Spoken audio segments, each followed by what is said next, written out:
In a quaint village nestled between dense woods and misty mountains, there lived a barber named Ravi. Ravi wasn't the sharpest tool in the shed, but he loved his craft. The villagers, however, didn't think much of his skills. They whispered behind his back, calling him the foolish barber. One chilly autumn evening, just as Ravi was closing his shop, the bell above the door tinkled softly. Ravi looked up to see a tall figure cloaked in shadows standing in his doorway. The man's face was obscured by a hood, but his presence was intense, almost chilling. The shop's dim lighting didn't help, casting long shadows that danced eerily across the room. "I heard you're the best barber in town," the man said in a deep voice, taking a seat in Ravi's worn leather chair. Ravi chuckled nervously. "Best in the village, yes," he replied, his voice wavering. As Ravi began trimming the man's hair, he couldn't shake the feeling that something was off. The man's hair was thick and dark, with a peculiar texture that seemed almost unnatural. It was as if each strand had a life of its own, resisting the blades of Ravi's scissors. But as he snipped, the hair fell, each strand disappearing into thin air before it even hit the floor. Ravi's heart raced. He had never seen anything like it before. "So, what brings you to our village?" Ravi asked, trying to ease his growing unease.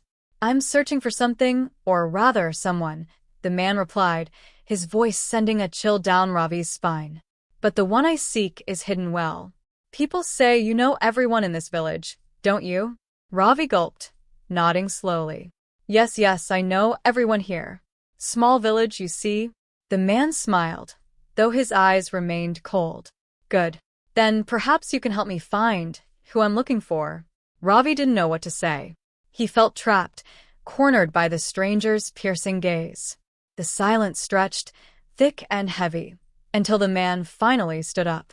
He placed a shiny, silver coin on the counter, its intricate patterns glinting in the dim light. "I'll be back tomorrow," the man said, his tone both a promise and a threat. "Don't disappoint me." Ravi watched as the man left, his heart still pounding. He picked up the coin, examining its unusual markings. Strange symbols etched into its surface seemed to pulse with an eerie energy. He shuddered, quickly pocketing it. Little did Ravi know that this coin was only the beginning of a dark mystery that would soon unravel his life. That night, Ravi found it impossible to sleep. Every time he closed his eyes, he saw the stranger's cold, piercing stare. The strange coin weighed heavily in his pocket, like a secret waiting to be unleashed. Despite the chill in the air, he found himself sweating, his mind racing with questions he couldn't answer.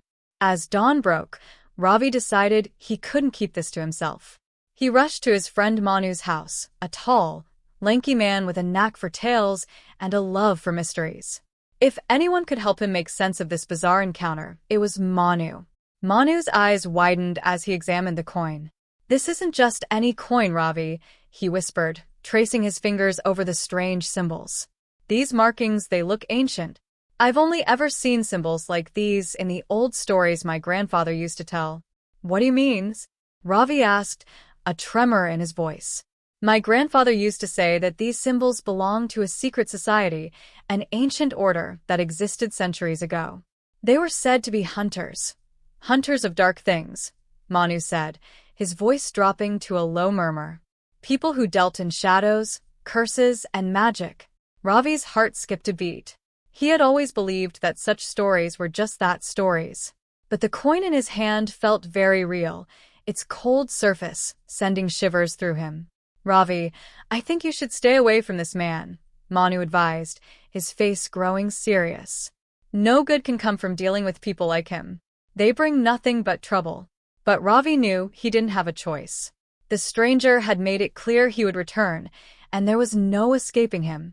That night, Ravi went back to his shop, his hands trembling as he prepared for what lay ahead. As he waited, the minutes dragged by, each second amplifying his anxiety. The shop seemed colder than usual, the shadows longer, darker.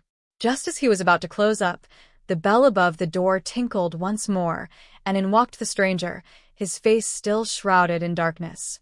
"I see you're here, just as promised," the man said, his voice echoing ominously in the quiet shop. Ravi swallowed hard. I don't know anything about the person you're looking for, he stammered, hoping it would be enough to send the stranger away. But the man only laughed, a low, sinister sound that made Ravi's blood run cold. Oh, I think you know more than you're letting on, he said, his gaze piercing through the darkness. And if you don't, then perhaps I should pay a visit to your friend Manu. Ravi's heart dropped. How did the man know about Manu? He hadn't told anyone else about their conversation. It was as if the stranger could read his thoughts, see into his very soul. What do you want from me? Ravi asked, his voice barely a whisper. The man leaned in close, his cold breath brushing against Ravi's ear. I want you to find what I'm looking for, and if you fail, well, let's just say your friend Manu won't be the only one who suffers. Ravi watched in horror as the man slipped into the shadows, disappearing as swiftly as he had come. Left alone in his dimly lit shop, Ravi's mind raced. Who was this man? And what was he looking for? As the night wore on, Ravi couldn't shake the feeling that something terrible was about to happen. The next morning, Ravi could barely gather his thoughts. His mind was clouded with dread, and every creak of his shop seemed to carry an ominous warning. He knew he had to act, but he didn't know how to begin. Manu's words echoed in his mind. Stay away from this man. No good can come from dealing with people like him. But how could he escape when the stranger knew everything about him, and, somehow, about Manu too? Hesitantly, Ravi closed his shop early and went to see Manu. The moment he arrived at Manu's house, he knew something was wrong. The door was slightly ajar, and a cold, unnatural draft seeped from inside. With his heart racing, Ravi pushed the door open, finding the room dimly lit by a single candle. Manu? Ravi called, his voice barely more than a whisper. Silence. The house was eerily quiet, and Ravi could feel the weight of unseen eyes watching him. As he stepped deeper into the house, he noticed a strange marking on the wall, symbols identical to those on the coin the stranger had given him. His stomach twisted as he examined the marks, their sharp edges seeming to pulse with dark energy. Then he saw Manu, slumped in a chair in the corner, his face pale and eyes wide open with fear. Manu, what happened? Ravi gasped, rushing to his friend's side. Manu looked up at him, his face contorted with horror. He came here, he whispered, barely able to speak. He knows everything, Ravi. This man is no ordinary stranger. He's a seeker. A seeker? Ravi asked, his voice shaking. What does that mean? They're part of an old legend, Manu explained, his voice trembling. Seekers are said to hunt for things lost in the shadows, things that should remain hidden. They search for powerful artifacts, cursed objects, and dark secrets. And once they have their target, they don't stop until they find it. Ravi's blood ran cold. The stranger was no ordinary man. He was something else entirely, a being with abilities beyond anything Ravi could comprehend. And now, Ravi was caught in his web. But what does he want from me? Ravi asked, desperation lacing his voice. Manu shook his head. I don't know, but there's only one way to find out. The old legends say that seekers leave traces of their intentions in the objects they give to people. The coin, Ravi murmured, reaching into his pocket. Manu nodded. Exactly. If we examine it carefully, maybe we can discover what he's truly after. Ravi pulled the coin from his pocket and set it on the table between them. The intricate symbols seemed to shift under the dim light, as though they were alive. Manu leaned in, studying the coin closely, tracing each marking with his finger. These symbols, he said, his brow furrowed in concentration. They're like a map, a guide to something hidden. Hidden where? Ravi asked, his fear mounting. In the forest, Manu whispered. There's a spot deep in the woods, a place no one dares to go. My grandfather once told me about it. He said it was cursed ground, a place where the ancient seekers once practiced their dark rituals. If this man wants you to find something, it's there. The thought of venturing into the forest filled Ravi with dread, but he knew he didn't have a choice. The seeker wouldn't stop until he found what he was looking for. Ravi glanced at Manu, whose face was a mask of terror. I can't let you go alone, Manu said, though his voice was shaky. "If we do this together, maybe we stand a chance." Ravi nodded, grateful for Manu's loyalty, even in the face of such danger. As they prepared to leave, they each took a deep breath, steeling themselves for the journey ahead. The forest loomed like a shadowy fortress, its ancient trees towering over them like silent sentinels. As they entered, the air grew thick, almost suffocating, and a dense fog swirled around their feet.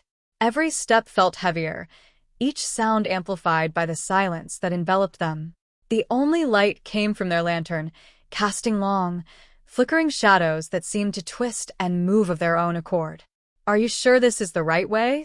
Ravi asked, his voice barely a whisper. Manu nodded, his face pale but determined. The coin symbols pointed to this path. "We're close." As they moved deeper into the forest, the trees began to change. Their bark was twisted, gnarled, and covered in strange, dark marks. The ground beneath them seemed to pulse with a strange energy, and the air was thick with the scent of decay. Ravi felt as if they were being watched, as if unseen eyes followed their every move. Suddenly, they heard a low whisper, like the murmur of 1,000 voices blending into one. "Who dares to enter?" Ravi froze, his heart pounding. The voice was deep and guttural, echoing through the trees. Manu grabbed his arm, his face etched with terror. "We need to keep going," Manu whispered. "Don't look back, no matter what." They pressed on, the whispers growing louder with every step. Shadows seemed to gather around them, swirling like a dark mist, reaching out with unseen hands. Ravi could feel the weight of the darkness pressing down on him, its cold fingers brushing against his skin. Then, in the distance, they saw it, a clearing bathed in a strange, ghostly light. In the center of the clearing stood an ancient stone altar, covered in moss and strange symbols. The air was thick with a sense of dread, and Ravi's stomach churned as they approached. This is the place," Manu whispered, his voice barely audible. Ravi stepped closer to the altar, his heart pounding. On the stone surface lay a small, black box, its surface etched with the same symbols as the coin. The box seemed to pulse with a dark energy, as if it were alive, waiting to be opened. "This is what he wants," Manu said, his voice trembling. "But we can't let him have it.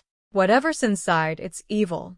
Ravi knew Manu was right, but he felt an overwhelming urge to open the box, to see what secrets it held. His hand reached out, almost of its own accord, brushing against the cold surface of the box. Suddenly, the ground trembled, and a low growl filled the air. Shadows swirled around them, forming the shape of a towering figure, a man cloaked in darkness, his eyes glowing with an unnatural light. "The Seeker." "You found it," the Seeker said, his voice dripping with satisfaction. "Now, give it to me." Ravi felt his hand freeze, his mind racing. If he handed over the box, he knew it would unleash something terrible. But he also knew that the Seeker wouldn't take no for an answer.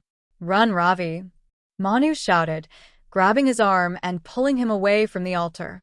As they fled, the Seeker's laughter echoed through the forest, filling the air with a chilling promise of vengeance. Ravi and Manu stumbled through the forest, their breaths coming in gasps, the Seeker's laughter ringing in their ears. Shadows twisted and slithered in the darkness, reaching for them with ghostly fingers, driven by the Seeker's will. Ravi clutched the small black box tightly in his hands, feeling its icy cold seep into his skin, chilling him to the bone. Whatever was inside it, he knew it was something the Seeker would stop at nothing to possess. "Ravi, keep running," Manu shouted, his voice barely audible over the thunderous sound of their own footsteps. The trees around them seemed to close in, as if the forest itself was alive, conspiring to trap them. Branches reached out, snagging their clothes, and roots twisted underfoot, trying to trip them. Ravi's mind raced, a jumble of fear and confusion.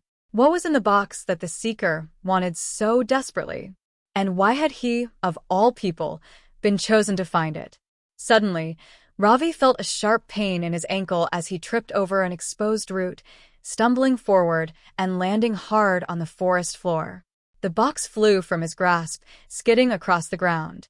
He scrambled to his feet, only to find himself staring into the hollowed-out face of the Seeker, who had somehow appeared right in front of him, as if he had materialized out of thin air.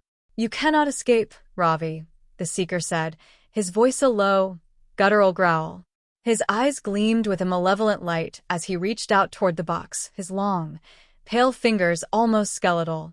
"Give it to me, and I may consider letting you live." Ravi's heart pounded, his hands shaking as he reached for the box. But before he could grasp it, Manu stepped between him and the Seeker, his face set with fierce determination. "Leave him alone," Manu shouted, his voice wavering but resolute. The Seeker's eyes flicked toward Manu, his gaze piercing. A sinister smile crept onto his face, and the shadows around him seemed to thicken, as if feeding off his dark energy. "You have courage, boy," the Seeker sneered. "But courage will not save you from the darkness." With a wave of his hand, the Seeker unleashed a torrent of shadow, a dark wave that surged toward them like a living nightmare. Manu grabbed Ravi's arm, yanking him out of the way just in time. They stumbled backward, the ground beneath them giving way as they tumbled down a steep, rocky slope. They hit the bottom of the slope with a painful thud, their bodies bruised and battered. Ravi clutched the box to his chest, his heart racing. Every instinct screamed at him to keep running, but he knew they couldn't escape the Seeker forever. "Ravi," Manu whispered, his face pale but his eyes determined. "We can't keep running. We have to find a way to stop him." "But how?" Ravi asked, his voice filled with despair. "He's not human. He's something else. Something powerful." Manu took a deep breath, glancing at the box in Ravi's hands. "That box, whatever is inside it, it's the only reason he's after us. I don't know what it holds, but it's our only hope. We have to open it, Ravi." Ravi hesitated, his fingers trembling as he looked down at the box. The very sight of it filled him with dread, but he knew Manu was right. If they didn't open it, they'd never understand what they were up against. And if they didn't understand it, they stood no chance of defeating the Seeker. With a deep breath, Ravi pressed his fingers against the box's surface. The symbols on it seemed to pulse under his touch, as if they were alive. Slowly, he lifted the lid, feeling a surge of dark energy wash over him. Inside the box lay a small vial filled with a thick, black liquid, swirling and churning like a storm trapped in glass. The liquid seemed to emit a strange, ominous glow, casting eerie shadows across their faces. What is this?" Ravi whispered, staring at the vial in awe and fear. Manu's face was grim. "I've heard of this before. It's called the Essence of the Lost. An ancient potion created by the Seekers centuries ago, meant to amplify their powers beyond mortal limits. Whoever possesses it can manipulate shadows, travel through darkness, and control minds. But it's also incredibly dangerous. Anyone who uses it risks losing their soul." Ravi's hands shook as he held the vial, understanding now why the Seeker wanted it so desperately. With the essence of the lost, he would become unstoppable, a creature of pure darkness, with powers that would make him invincible. But there was another thought that gnawed at him, something darker still. If the Seeker was after it, then perhaps they could use it against him. "Do you think if I drank it, I could fight him?" Ravi asked, his voice barely a whisper. Manu's eyes widened in horror. "No, Ravi. You don't know what it could do to you. This isn't some simple potion, it's a curse. The legends say it corrupts everything it touches, twisting their minds, turning them into something monstrous. But if we don't stop him, he'll destroy us both. Maybe even the entire village," Ravi argued, desperation seeping into his voice. He knew it was a risk, but it felt like the only choice they had left. The ground beneath them trembled, and a low growl echoed through the trees.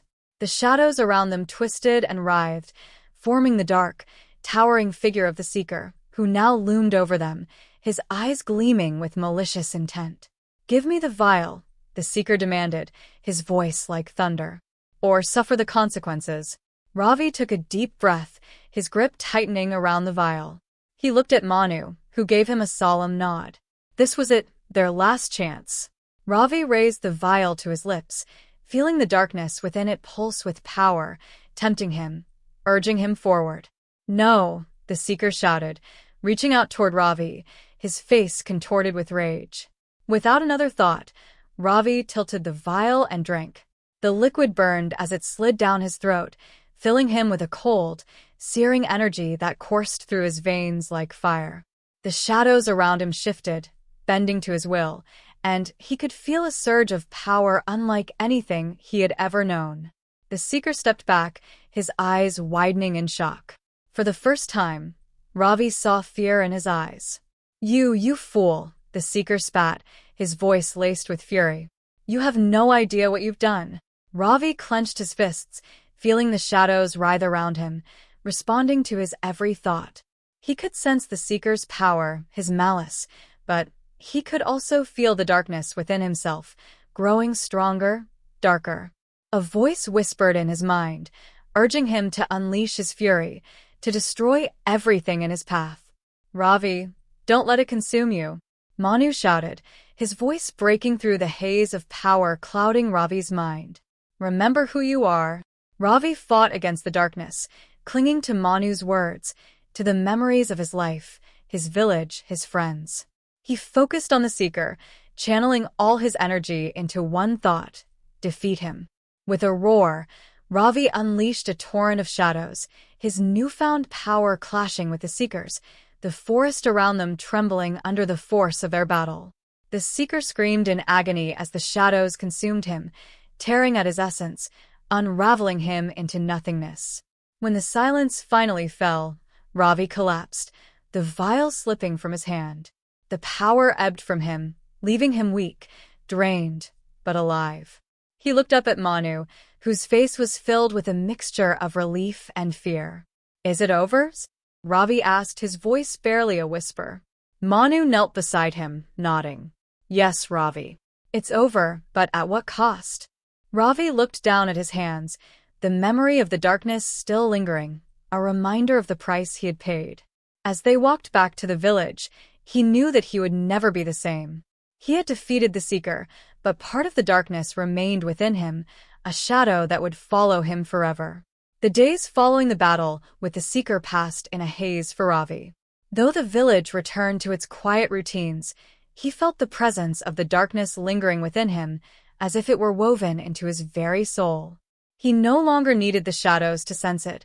He felt it in the silence of his shop, in the flickering light of his lantern, and in his own reflection, which seemed to gaze back with an unsettling intensity. Manu, however, noticed these changes more than anyone else. He often caught Ravi staring blankly, his eyes distant and haunted. Manu feared that his friend was slipping away, consumed by the very darkness they had fought so hard to defeat. One evening, as the sun dipped below the horizon, Manu visited Ravi in his shop. The barber was alone, his shop empty, yet it felt colder than usual, as if an invisible fog hung in the air. Ravi sat in his chair, his gaze fixed on the mirror in front of him. Ravi, Manu began, cautiously. I need to talk to you. It's about the fight with the Seeker. About the vial. Ravi's eyes met Manu's in the mirror, his expression unreadable. What about it? You're not the same since you drank from that vial, Manu said, his voice laced with worry. There's something different about you. I can feel it. And I think you can too. Ravi sighed, his shoulders slumping. You're right, Manu. I feel it every day. It's like a shadow I can't shake, a voice whispering in the back of my mind. He paused, as if struggling to find the words. I don't know who I am anymore. Manu sat down across from him, leaning in. Listen to me, Ravi. The darkness may have left a mark on you, but that doesn't mean it owns you. You're still you. But we have to find a way to rid you of it, for good. Ravi nodded, grateful for his friend's support but doubtful of any solution. But how, Manu? How do I remove something that's a part of me now? There might be a way, Manu said, his voice barely above a whisper.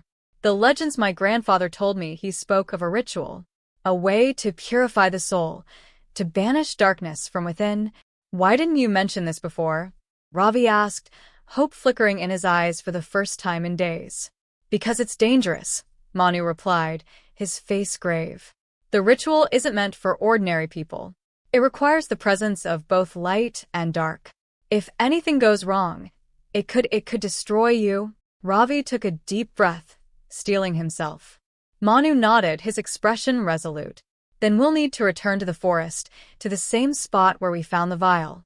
It's the only place where the ritual might work. That night, Ravi and Manu made their way back to the heart of the forest. The familiar cold seeped into their bones, and the trees loomed overhead like ancient guardians, bearing witness to the secrets hidden within the woods. The air was thick with an unnatural quiet, as if the forest itself was holding its breath, aware of the dark purpose drawing them back. They arrived at the clearing, where the remnants of the Seeker's altar lay covered in moss and shadow. In the center, where Ravi had first opened the vial, a faint residue of darkness lingered, almost as if it were waiting for his return. "This is it," Manu said, lighting a small fire in the center of the clearing. "The ritual requires fire, earth, and water to cleanse the spirit. Once we begin, there's no turning back." Ravi nodded, his face set with determination. He had come this far. He was prepared to do whatever it took to free himself from the shadow that haunted him. Manu began to chant, his voice low and rhythmic, reciting the ancient words his grandfather had taught him. He sprinkled earth and water around Ravi, forming a protective circle that shimmered faintly in the firelight. As the chant grew louder, the shadows around them seemed to stir, as if roused by the ritual's power. Ravi felt the darkness within him start to shift, like a coiled snake awakened from slumber. His vision blurred, and a searing pain shot through him, as if something were clawing its way out of his very soul. "Stay with me, Ravi," Manu shouted, his voice cutting through the pain. "You must resist it." Ravi's mind was flooded with images, visions of his past, twisted and distorted by the darkness. He saw himself in the mirror, his face hollow and lifeless. He saw the Seeker's eyes, burning with malice, and he felt the shadows pulling him deeper, urging him to give in, to surrender to the darkness. But amidst the chaos, he heard Manu's voice, steady and unwavering. "Remember who you are, Ravi. Remember the village, your family, the people who care for you." Clinging to Manu's words, Ravi focused on the memories of his life before the Seeker's curse. He remembered his father's laughter, the warmth of the village gatherings, the comfort of his friends' faces. Gradually, the pain began to fade, and he felt the darkness loosening its grip. But just as he began to feel hope, the shadows in the clearing thickened, forming a familiar, twisted shape. The Seeker appeared before them, his form barely more than a wisp, but his presence as dark and menacing as ever. "You thought you could escape me, Ravi," the Seeker's voice hissed, filled with venom. "You may have destroyed my body, but my spirit remains. And as long as you carry that darkness within you, I live on." Manu gasped, his face pale with fear. How is he still here?" Ravi's heart pounded as he stared at the apparition of the Seeker, realizing that the darkness wasn't just a part of him, it was a fragment of the Seeker's own essence, left behind when Ravi had consumed the essence of the lost. The Seeker hadn't been fully defeated.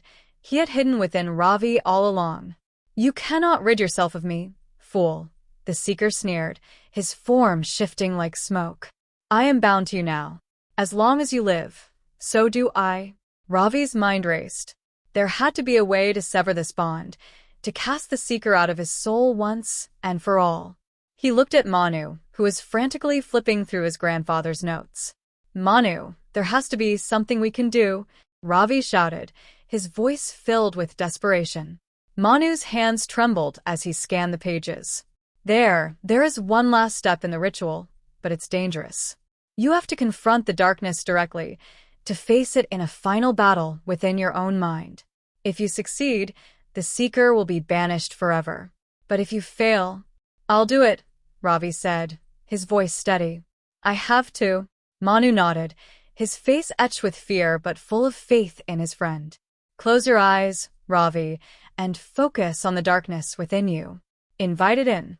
Let it come to you, but remember, it's a part of you, nothing more.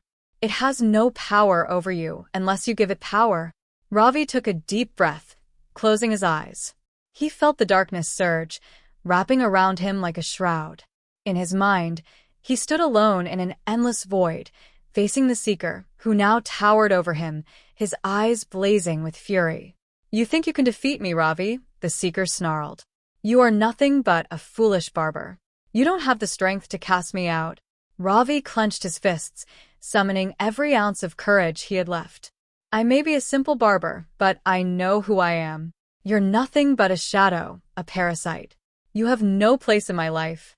The Seeker lunged at him, his form twisting into a monstrous shape, but Ravi held his ground, channeling every memory, every ounce of light within him. He thought of his family, his friends, the village he loved. He thought of Manu's unwavering loyalty, of the life he had fought so hard to protect.